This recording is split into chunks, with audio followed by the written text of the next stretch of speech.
அனைவருக்கும் வணக்கம். இப்போ நம்ம பார்க்க போகிற ரெசிபி தக்காளி குழம்பு.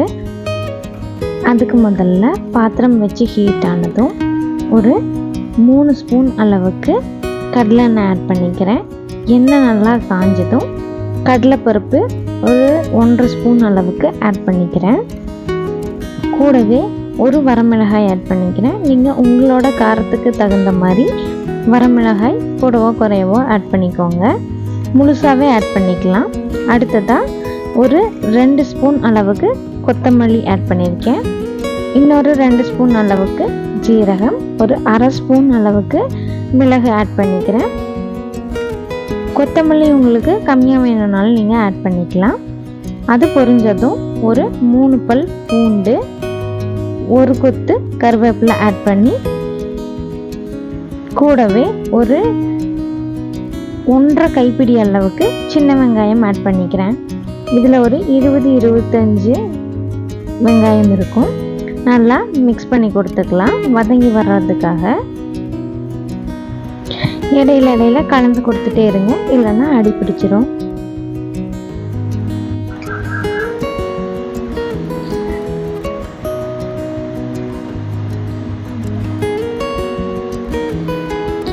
வெங்காயம் நல்லா வதங்கும் போது இடையில மிக்ஸ் பண்ணி கொடுத்துக்கோங்க.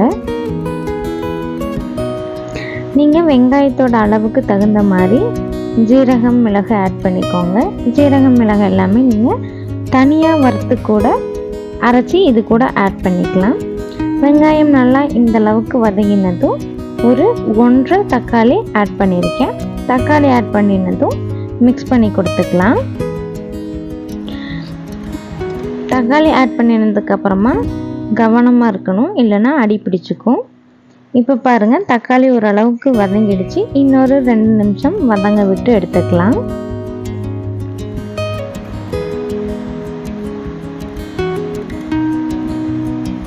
ரொம்ப ஃபாஸ்ட்டாக வச்சாலும் சீக்கிரம் அடி பிடிச்சிடும். அதனால் மீடியம் ஃப்ளேமில் வச்சே வதக்கிக்கோங்க. பாருங்கள், இப்போ தக்காளி இந்த அளவுக்கு நல்லா வதங்கிடுச்சு. அடுத்ததான் நான் ஒரு மூடி அளவுக்கு தேங்காய் துருவி எடுத்து வச்சுருக்கேன். அதையும் இதில் ஆட் பண்ணிக்கலாம்.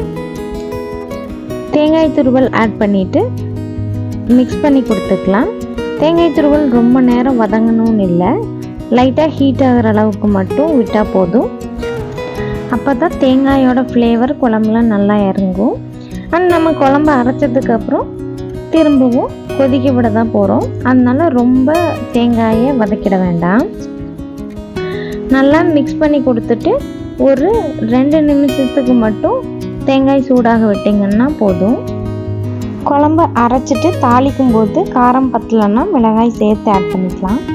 பாருங்கள், இப்போ நல்லா தேங்காய் சூடாகிடுச்சு. அடுத்ததாக தேவையான அளவு உப்பு ஆட் பண்ணிக்கலாம். நான் ஒரு 3/4 ஸ்பூன் அளவுக்கு உப்பு ஆட் பண்ணியிருக்கேன். கூடவே ஒரு 1/4 ஸ்பூன் அளவுக்கு மஞ்சள் தூள் ஆட் பண்ணி மிக்ஸ் பண்ணி கொடுத்துக்கிறேன். இது ஆறட்டும். ஸ்டவ் ஆஃப் பண்ணிட்டு கலந்து கொடுத்தீங்கன்னா சீக்கிரமாக ஆறிடும். ஆறினதுக்கு அப்புறமா இதை நம்ம ஒரு மிக்ஸி ஜாருக்கு ட்ரான்ஸ்ஃபர் பண்ணிவிட்டு தேவையான அளவு தண்ணி விட்டு அரைச்சி எடுத்துக்கலாம். பாருங்கள், நான் இப்போது அரைச்சி எடுத்துகிட்டு வந்துட்டேன். நல்லா நைஸாக அரைச்சிக்கணும் குழம்புக்கு.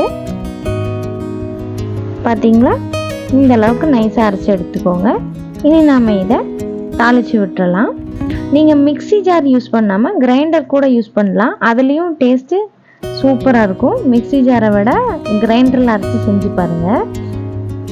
பாத்திரம் ஹீட் ஆனதும் ஒரு 2 ஸ்பூன் ஆயில் ஆட் பண்ணிக்கிறேன். ஹீட் ஆனதும் கடுகு போட்டுக்கலாம். கடுகு பொரிஞ்சு வந்ததும் ஒரு பெரிய வெங்காயம் கட் பண்ணி வச்சுருக்கேன், அதையும் ஆட் பண்ணிவிட்டு ஒரு வரமிளகாய், கொஞ்சமாக கருவேப்பிலை ஆட் பண்ணி மிக்ஸ் பண்ணி கொடுத்துக்கலாம். வெங்காயம் வதங்கட்டும். வெங்காயம் நல்லா இந்த லெவலுக்கு வதங்கினதும் அரைச்சி வச்சுருக்க குழம்ப ஆட் பண்ணிக்கலாம். மிக்ஸி ஜாரையும் கொஞ்சமாக தண்ணி ஊற்றி அலசி அந்த தண்ணியை இதில் ஆட் பண்ணிக்கலாம். குழம்பு கெட்டியாக இருக்குது, அதனால நீங்கள் தேவையான அளவுக்கு தண்ணி ஆட் பண்ணிவிட்டு நல்லா கலந்து கொடுத்து சூடாக விட்டுடலாம். இந்த அளவுக்கு தண்ணி சரியாக இருக்கும். கொதிச்சு வர்றப்போ இன்னும் சுண்டிக்கும். அதனால் இதை அப்படியே விட்டுக்கலாம். நீங்கள் இன்னும் கொஞ்சம் தண்ணியாக வேணும்னாலும் தண்ணி ஆட் பண்ணிக்கலாம். பாருங்க, இப்போ அப்படியே லைட்டாக சூடாகி கொதிச்சு வர ஆரம்பிக்குது. இந்த ஸ்டேஜில் கலந்து கொடுத்துக்கலாம். இப்போ நல்லா தளன்னு கொதிக்குது. நல்லா கலந்து கொடுத்துட்டு கொதிக்க விட்டுடலாம்.